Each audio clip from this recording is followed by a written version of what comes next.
Chaque matin, la petite Bissane et son frère Ahmed doivent se lever de très bonne heure pour aller à l'école. Le trajet est long, car dans leur ville, aucune école ne les accepte. La famille Bakri est arabe, elle vit à Carmiel, une commune à 95% juive. En Galilée, les Arabes constituent une minorité indésirable. Ma fille est née dans cette ville. Elle a le droit d'aller à l'école ici au même titre que tout enfant juif. Cette discrimination est illégale et ce qui est dramatique, c'est que les nouvelles lois le permettent. Carmiel compte une bonne vingtaine d'écoles, mais aucune d'entre elles n'accepte les quelques 500 enfants arabes qui vivent ici. Ils n'ont d'autre choix que d'aller dans les villes arabes des alentours. La famille Bakri avait même pensé à créer une école judéo-arabe avec un jardin d'enfants.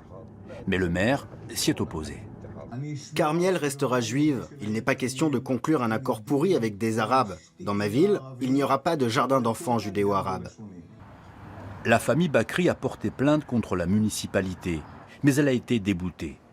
Selon son avocat, ce jugement est le premier en Israël à se fonder sur la fameuse loi dite État-nation qui prive les Arabes de leurs droits fondamentaux.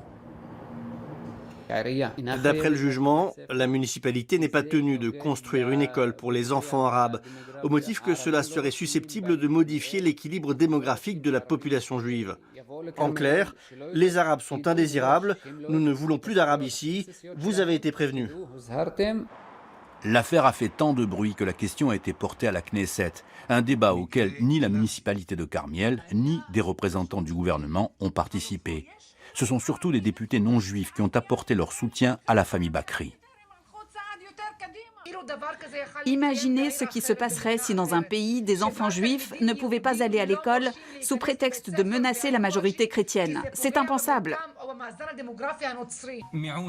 J'attends une autre attitude, surtout par rapport aux minorités, du peuple juif qui a été si terriblement persécuté tout au long de l'histoire. Il ne s'agit même pas de moi ni de mes enfants. Tout ce que je demande, c'est l'abolition de cette affreuse loi. Un appel entendu par des organisations de défense des droits des citoyens, elles ont demandé à la Cour suprême de retirer la loi sur l'État-nation.